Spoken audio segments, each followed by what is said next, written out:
గురుగారు, మీరు ఇందాక నుంచి చెప్తూనే ఉన్నారు ఆకాశవాణి ఆకాశవాణి చెప్పింది అని చెప్పేసి అని. అసలు ఆకాశవాణి అంటే ఎవరు?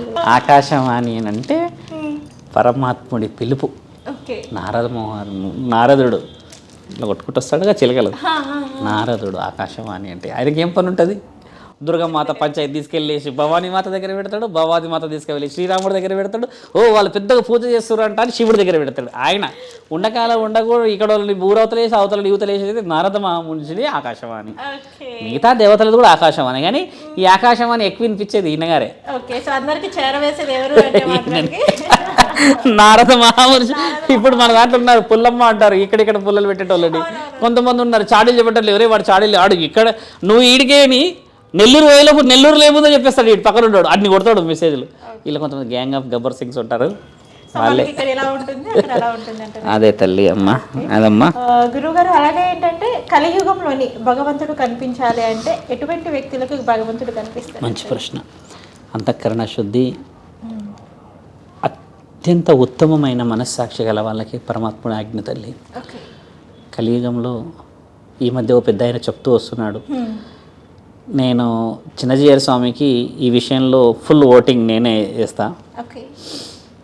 ఆయన్ని గారిని ఒక యాంకర్ అడిగింది, చిన్నజీయర్ స్వామి గారిని, గురువు గారు దేవుడి దగ్గరే ఉంటారు, ఆయన ఆరాధనలోనే ఉంటారు, ఆయనన్నే ప్రేమిస్తారు, ఆయన మీకు ఎప్పుడైనా దర్శనం అయ్యాడా అన్నది. ఆయనకి పిచ్చ కోపం వచ్చింది. ఎందుకంత దూల అన్నాడు ఆయన. ఇట్లే అన్నాడు, ఎందుకంత దూల, దర్శనం కావాలని దూల ఎందుకు నాకు? ఆయన్నే చెప్పాడు కదా, రాముడిలాగా వచ్చా వెళ్ళిపోయా, కృష్ణుడిలాగా వచ్చా వెళ్ళిపోయా, నేను రాయిలాగా వచ్చింది వెళ్ళడానికి కాదు ఇక్కడే ఉండడానికి. శాశ్వతం నాకు రాయి అంటే, దాన్ని పూజించేసి శాశ్వతమైన దాన్ని పూజించాల్సింది నేను. ఏమయ్యా వస్తావా పోతావా ఉంటావా అని చెప్పి ఇవన్నీ అడగకూడదు అన్న వర్షన్ కొంచెం మొదలుపెట్టాడు ఆయన. ఆయన అడిగిన వాళ్ళు నాకు నచ్చింది ఏంటంటే, తండ్రి స్థిరత్వం. ఆయన రాముడిలాగా రావాలా, విష్ణువులాగా రావాలా, వెంకటేశ్వరలాగా, ఎవరిలాగానైనా రావచ్చు పోవచ్చు, కానీ కలియుగంలో పోదలచలేడు ఆయన. అందుకే రాయిలాగా ఉన్నాడు అని చెప్పాడు. ఆ వర్డ్ నాకు బాగా నచ్చింది. ఎందుకు పోదలుచుకోలేడు తెలుసా? ఆయన వివరించలేరు, నేను వివరిస్తాను. ఆయన ఎందుకు పోదలుచుకోలేడు అంటమ్మా, అక్కడ ధర్మానికి ఒక స్థాపనాన్ని చేయగలిగారు శ్రీరాముడు 10 తలలు తీసేసి.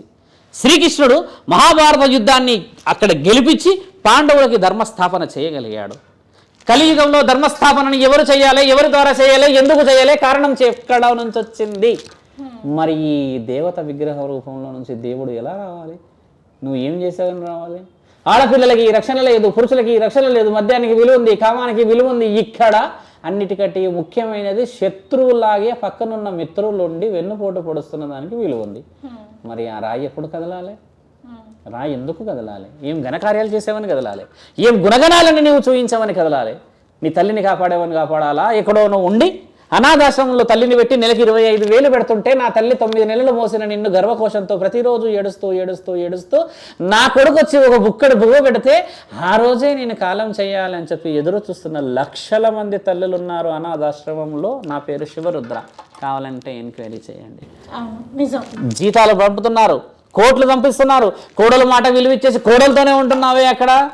నిన్ను కన్నా నీ తల్లి నీకు అల్లారు ముద్దగా పెంచి 7 ఏళ్ల వరకు పాలు చీకేసి 12-13 సంవత్సరాలు వచ్చేవరకు గోరుముద్దలు తిని నిన్ను ఇంత పొడుగుగా చేసి ఇంత చదువు చదివించి ఇన్ని కష్టాలు పడ్డా ఆ తండ్రి కనబడతలేడా? తండ్రి బొత్తాలు చూడండి, బొత్తాలే ఉండవు తల్లి.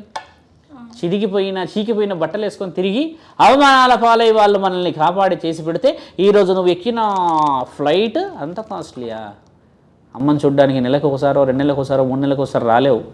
కనీసం అమ్మ మన ఇంట్లోనే ఉండు, ఎక్కడ ఉండు, రక్షకుడిలాగా ఉండు అని చెప్పలేవా? అందరూ అక్కడ సెటిల్ అయిపోయి అమ్మమ్మకి విషెస్ యూట్యూబ్లో చెప్తున్నామే, ఇన్స్టాగ్రామ్లో చెప్తున్నామే. ఆ తల్లి కోరుకునేది ఏం తెలుసా అమ్మ? కుటుంబం అంతా ఉండి బుక్కెడు బువ్వ పెడితే చాలు, అదే నాకు మనశ్శాంతి. మనశ్శాంతి కోసం వెరీ సెక్యూర్గా ఉండడానికి అనాథాశ్రమాలు ఇస్తున్నాం. అనాథాశ్రమాలన్నీ సెక్యూరా తల్లి? అసలే ఇల్లే సెక్యూర్ కదా. మరి అలాంటి తల్లుల గాథలన్నీ వినపడతలేవా నా తండ్రి పరమాత్ముడికి? మరి మీరు చేసుకున్న పాపంలో మరి ఆ తండ్రి రాయి రూపంలో బయటకు వచ్చి ఏమి చేయాలి? నువ్వేం గొప్ప పనులు చేసావని చేయాలి. భార్యని సిగరెట్తో కాల్చే మహానుభావులు ఉన్నారు మద్యం మత్తులో. డబ్బులు వస్తే చాలు అని భార్య పనికి పోతే చాలు ఇంట్లోనే పడుకునే మహానుభావులు ఉన్నారు ఇక్కడ. ఉన్నది కదా, ఉద్యోగం పురుష లక్షణం అన్నారు. ఈ రోజుల్లో స్త్రీలు చేస్తున్నారు, పనులు చేయాలనట్లేదు. Absolutely we have right to go. ఆడవాళ్ళకి కూడా హక్కు ఉంది పని చేసేది. కానీ ప్రతి ఆడపిల్ల ఇంటి కిరాయికి ఫీజులకు మాత్రమే పనికి పోతుంది. ఐ బెట్, మీకు ఇది ఛాలెంజ్ ఇస్తా. ఇల్లు కిరాయి కట్టనీకే, తర్వాత ఫీజులకే పోతుంది. అంతకు మించి ఏ పనికి పోతలేదు తల్లి. మాకు ఆస్తి రావాలని, ఊర్లో పొలం రావాలని, మామిడి తోట రావాలని, జాముడికాయ తోట రావాలని పోతలేదు ఏ స్త్రీ. ఈయన తెచ్చే 20,000 30,000కి ఈయన తెచ్చే 10,000 15,000 కనీసం ఫీజులన్నా కిరాయి అన్నా వెళ్తుందన్నంతో పొద్దున వెళ్ళి ఎన్ని అవమానాలు, ఎన్ని బాధలు. ఆ ఆడపిల్ల పోతుంటే చూసే చూపు, వస్తే చూపు, మాట్లాడే చూపు. ఎక్కడి రాష్ట్రికమైన ప్రపంచంలో తండ్రి విగ్రహ రూపం నుంచి లేచి రావాలమ్మా నువ్వు చేసే గొప్ప పనులకి. నిన్నగాక మొన్న నీలోఫర్ విషయం చూశారుగా. పని చేసేవాడు నువ్వు ఇలా ఉంటే అలా ఉంటే అలా ఉంటే ఇలా ఉంటే ఇలా ఉంటే అలా ఉంటేనే ఇలా ఉండాలంట. ఆ తల్లి బాధ చూసావా? నిజంగా ఆమె పెనిమిటి లేస్తలేడు, హాస్పిటల్లో ఉండే పరిస్థితి ఉన్న పరిస్థితి అయినా అవసరానికి ఆడపిల్లలు వెళ్తే ఇచ్చే విలువ అదా? అవసరానికి జీవితం గురించి వెళ్ళే పరిస్థితులు ఉన్న పరిస్థితులు అదా? వాళ్ళు ఎలా ఉన్నారు, వారు ఏ పరిస్థితిలో ఉన్నారని తెలుసుకునేది లేదా? మరి విగ్రహ రూపం కాకపోతే నీకు నిగ్రహంగా నిలబడాలా వచ్చి నా తండ్రి? విగ్రహం ఉంటేనే అన్ని తిట్లు పడుతున్నాడు ఆయన. విగ్రహం ఉంటేనే అన్ని అన్ని అన్ని అన్ని అవమానాల పాలైపోతున్నాడు. నువ్వు ఉన్నావా అంటాడు, ఒకడు వచ్చి తన్నేస్తున్నాడు, కొట్టేస్తున్నాడు, గీకేస్తున్నాడు, కొట్టేసారు, రాయి రప్పలతో కొడుతున్నారే. ఇంకా లైవ్గా వచ్చి కూర్చుంటే ఏం చేస్తారు?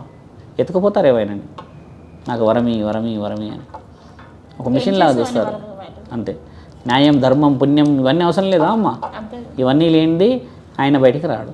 న్యాయం గెలిచిన రోజు, సువిశాలమైన ప్రపంచాన్ని చూసిన రోజే వస్తాడు. అయినా దేవతలకి మొక్కాల్సింది ఏం తెలుసా అమ్మ? అక్కడికి కలియుగం మునిగేటప్పుడు కల్కి భగవానుడు వస్తాడు. ఆయన గొప్పతనం అది. ఇక ఇలా వల్ల కాదు, ఓడిపోయారు, ఇక నేనే ఆవిర్భవించి మళ్ళీ సృష్టిని రాయాలని వచ్చినవాడు కల్కి భగవానుడు. అలా వచ్చిన జీవితాలేగా తల్లి.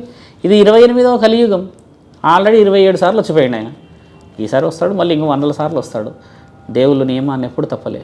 నియమాన్ని తప్పిందల్లా మానవ శరీరం. షేర్ చేయండి, లైక్ చేయండి, సబ్స్క్రైబ్ చేయండి.